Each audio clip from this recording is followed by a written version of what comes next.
বিচ্ছিন্ন ঘটনায় কাশ্মীরের ষড়যন্ত্রের কারণে বিভিন্ন ভাষাবাণীতে যে সমস্ত আওয়ামী সরকার হামলা করে আগুন গেছিল, তারা এই ষড়যন্ত্রের মধ্যে আমাদের দুজন জাতীয়তাবাদী নেতা যারা এই করতে দীর্ঘ 1 মাসে যে অধিক মাসের মধ্যে আপনাদের সাথে আন্দোলন করেছিলেন, সেই রাব্বি এবং মনজুর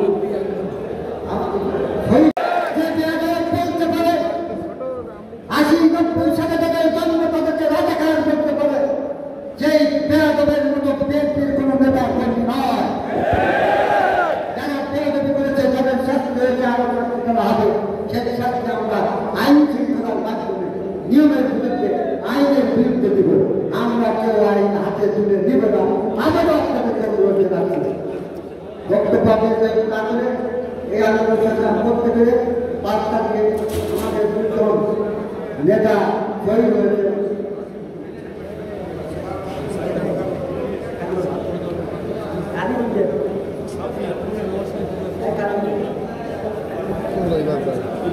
তারা কিন্তু সংখ্যালঘু নয়, তারা হচ্ছে বাংলাদেশের নাগরিক। আমি যেমন নাগরিক, মুসলমান, হিন্দু, বৌদ্ধ, খ্রিস্টান সবাই নাগরিক। আমরা বিএনপি জাতীয়তাবাদী দল তাদের সংখ্যালঘু হিসেবে দেখতে চাই না। আমরা চাই তারা আমাদের ভাই, তারা আমাদের বোন, তারা আমাদের আত্মীয়, আমাদের পরিবারের একটা অংশ। কাজেই কিছু দুষ্কৃতিকারী বিএনপির বদনাম করার জন্য, বিএনপির ঘাড়ে দায় চাপানোর জন্য আমাদের এই হিন্দু, বৌদ্ধ, খ্রিস্টান যে সকল ভাইরা আছেন তাদের উপর নির্যাতন করতে পারে। আমি ধন্যবাদ জানাই আপনাদেরকে। 5 তারিখে পর আপনারা যেভাবে বিভিন্ন গ্রামে আমাদের এই হিন্দু সম্প্রদায়কে পাশে দাঁড়িয়েছেন, তাদের অত্যাচার নির্যাতন করতে দেন নাই, সেই সমস্ত আমার বিএনপি নেতা কর্মীদের প্রতি কৃতজ্ঞতা জানাই, ধন্যবাদ জানাই।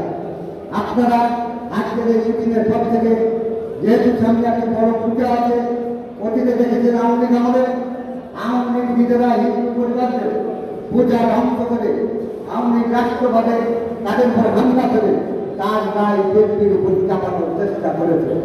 বিভিন্ন মিডিয়ায় তারা এই হিন্দুদের পূজা বাধার সৃষ্টি করে তার দায় চাপানোর চেষ্টা করেছে।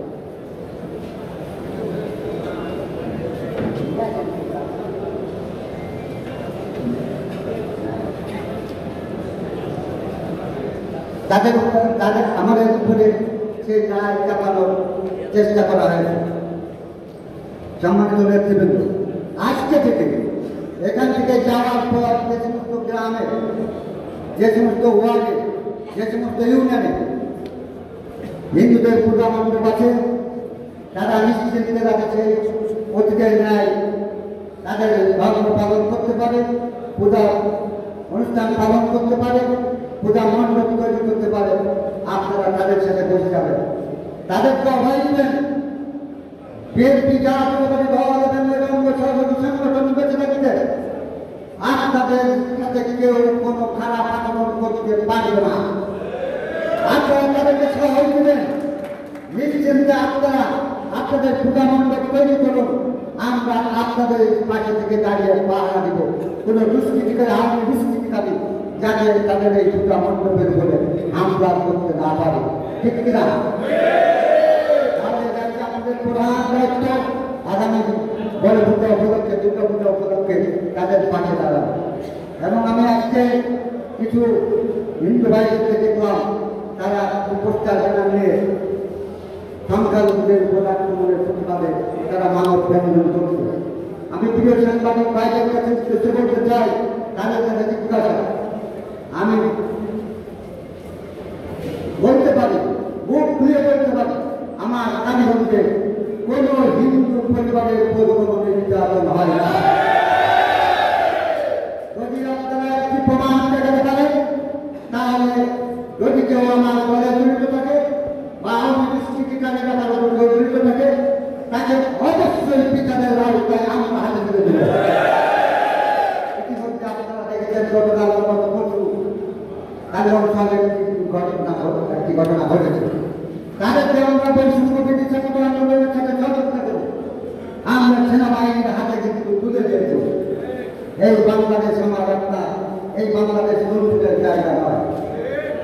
দেশের বিভিন্ন ওয়ার্ড পর্যায়ে গ্রাম পর্যায়ে যে সকল নেতৃবৃন্দ আছেন, আপনাদের উদ্দেশ্যে বলতে চাই, আমাদের পার্টির ভারপ্রাপ্ত চেয়ারম্যান দেশ নেত্রী তারেক রহমান এবং দেশ নেত্রী বেগম খালেদা জিয়ার কড়া নির্দেশনা, দলের কোন কর্মী সমর্থক যদি কোন প্রকার কোন অপকর্মে জড়িত থাকে, কারোর উপর চাঁদাবাজি করতে থাকে, তার কোন প্রমাণ যদি আমাদের হাতে আসে, কোন এলাকায় যদি কারো দোকান লুণ্ঠিত করার কোন অভিযোগ সামনে থেকে আসে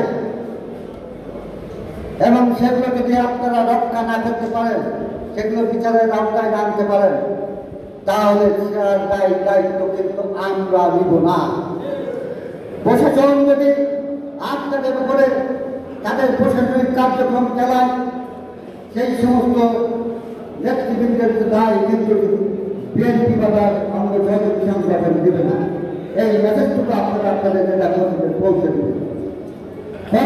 দমন করতে হবে, সন্ত্রাসীরা কোনো দলের নয়, দেশ নেত্রী বেগম খালেদা জিয়া বলেছিলেন, তারেক রহমান বলেছেন।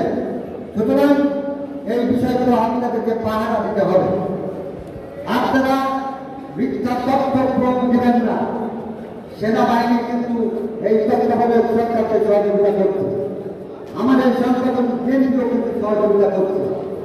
কাজেই যদি কোনো পরিস্থিতি আপনারা সৃষ্টি করেন, কে কি করছেন, আপনাদের ভিতরে আপনাদের সাথে আন্দোলন সংগ্রামের সময় এবং এখনো গোয়েন্দা সংস্থা কাজ করছে, এই তথ্যগুলো দিয়ে তারা আপনাদের উপরে ব্যবস্থা দেবে।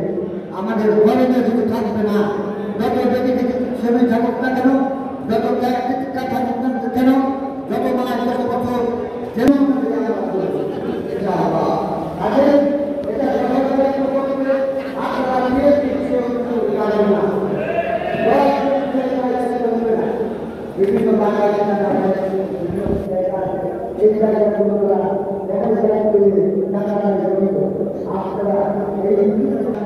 বললাম তার এই দায়িত্বগুলো আমার আপনার সকলের পালন করতে হবে।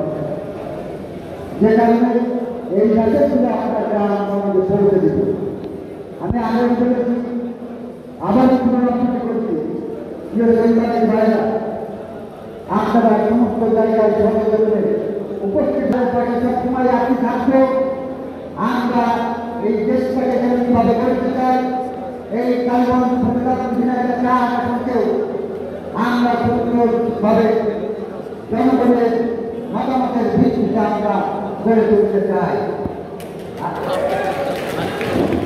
আরেকটি দাবি রেখে আমার বক্তব্য শেষ করব।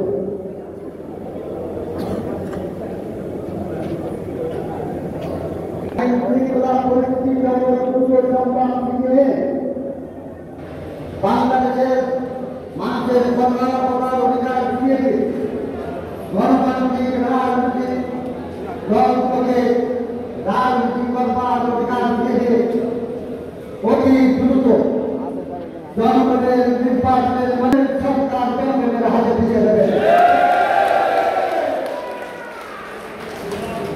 যেন আবার কারো না করতে হয়, সেই ব্যবস্থা আপনারা করে দিয়ে যাবেন।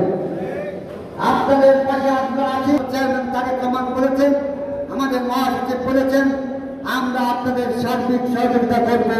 সার্বিক সহযোগিতা করে এদেশের মানুষ বিগত 17-18 বছর নির্বাচনে ভোট দিতে পারে না, সেই ভোটাধিকার আপনারা অতি দ্রুত ফিরিয়ে দেবেন ইনশাআল্লাহ। এবং সেটার জন্য যে পরিবেশ দরকার, সেই পরিবেশে গঠন করার জন্য আপনারা কি সহযোগিতা করতে রাজি আছেন? প্রত্যেকটি গ্রাম পর্যায়ে আমাদের নেতা কর্মীরা সেই সহযোগিতা করবেন ইনশাআল্লাহ। এবং আপনারা বলতে সকল সংগঠন আছে, সেই সকল সংগঠনের প্রতি উদাত্ত আহ্বান জানাবো, কারো বিরুদ্ধে কোনো